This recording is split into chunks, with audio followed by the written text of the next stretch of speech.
Solennità ta' Eid il-50.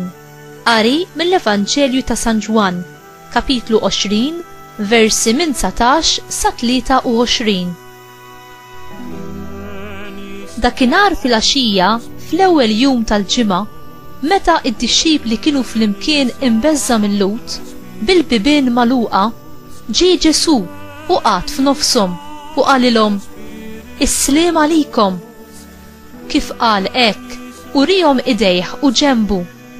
Id-dixxipli ferħu meta raw lil mulej.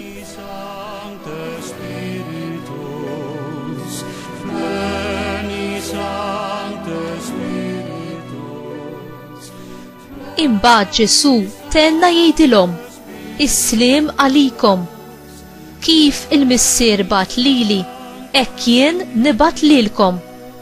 Kif qal hekk, nefaħ fuqhom u qalilhom: Ħudu l-Ispirtu Santu. Dawk li taħfrulhom dnubietom ikunu maħfura u dawk li sommuhomlhom ikunu miżmuma.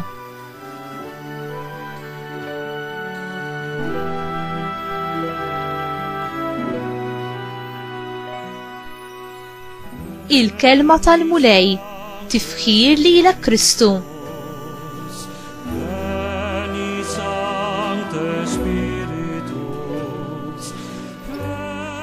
Int esperjenzajtu il-ferħ tal-qawmien?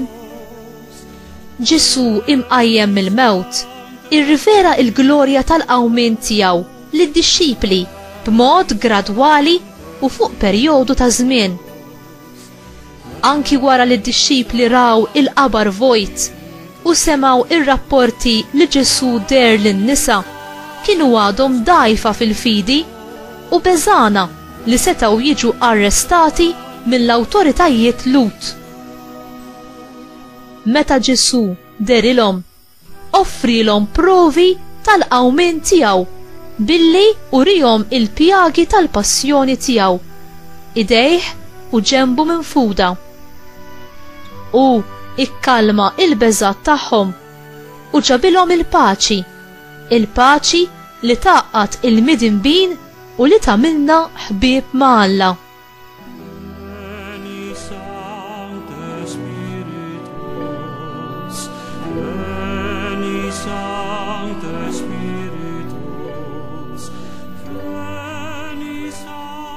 Ġesu għamel xi ħaġa li biss l-imħabba u l-fiduċja jistgħu jagħmlu.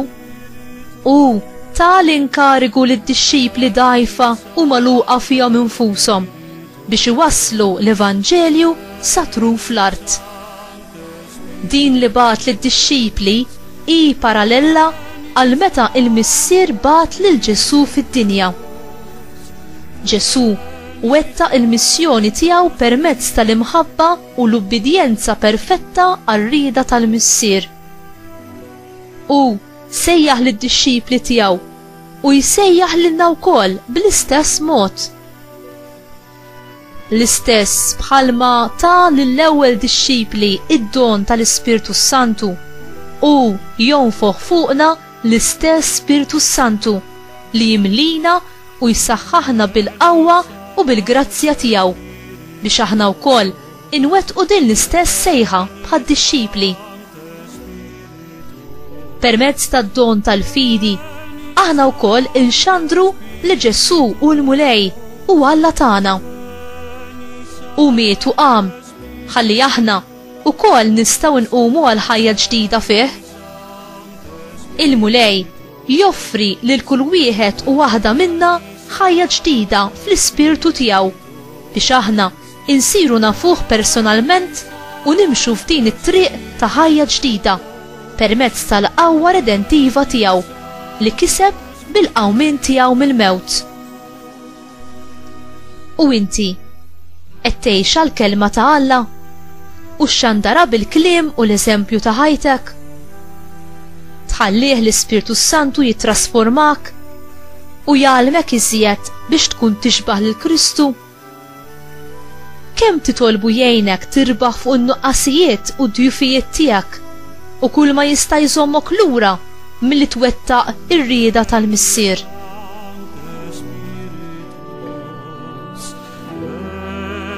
Sa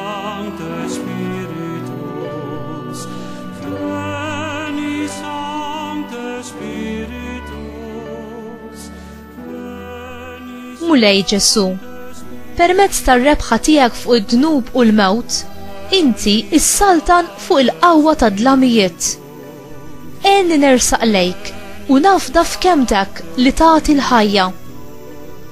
Ħelwa Marija, tempju tal-Ispirtu Santu, itlob miegħi u mal-membri kollha tal-Knisja għall-miġja tal-Ispirtu Santu, bl-istess mod kif kont preżenti u tlabt mad-dixxipli ta' ibnek dakinhar ta' Pentekoste.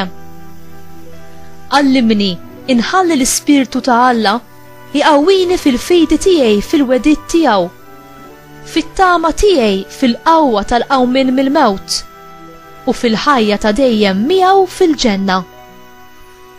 Amen.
Cold as living stones where you're enthroned. As you rose from death in power, so rise within our worship, rise upon our praise, and let the hand that saw you raised clothe us in your glory. Draw us by your grace. Oh, the glory of your presence. We your temple give you reverence.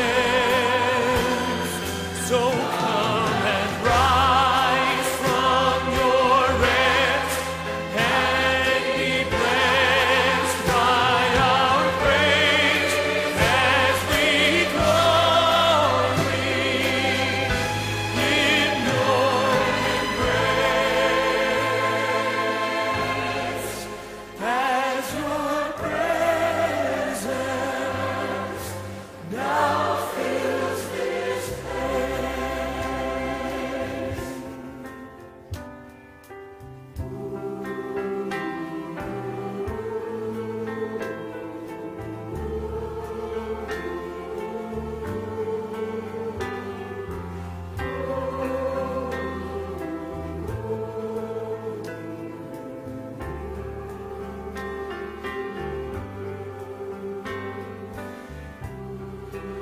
Worship is a celebration of the resurrection.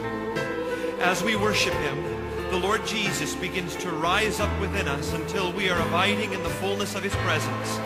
The same power that raised Jesus from the dead begins to be manifested when the people of God begin to minister to Him. When we partake of the Lord's Supper, we do show the Lord's death till He comes. In the same way, we show the power of the Lord's resurrection when we worship. Come rise in our midst, Lord Jesus, and fill us anew with your resurrection light.